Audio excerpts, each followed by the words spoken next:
Welcome to Guide Guru. We hope this video helps. You begin by opening Settings and choosing Face ID and Passcode.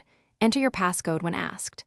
Once inside, confirm Face ID is already enrolled and that attention-aware features are enabled so apps use the true depth sensor securely.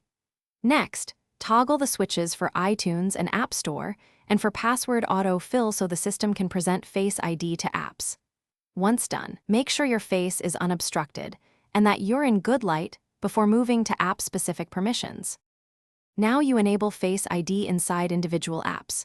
Open the app, go to its settings or account area, and choose Sign in with Face ID or Enable Face ID.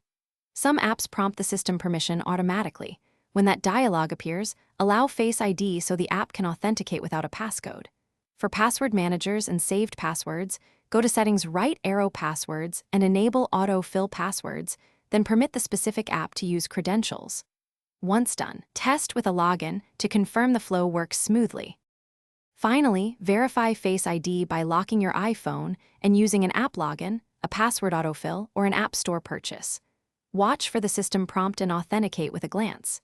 If it fails, make sure nothing covers the true depth camera, remove sunglasses or masks, and face the phone at a natural distance and angle. If problems persist, go to Settings, right arrow Face ID and Passcode and choose Reset Face ID, then re-enroll. Also make sure your iPhone 13 is updated, so biometric features run correctly. Thanks for watching. Consider subscribing if we helped you today.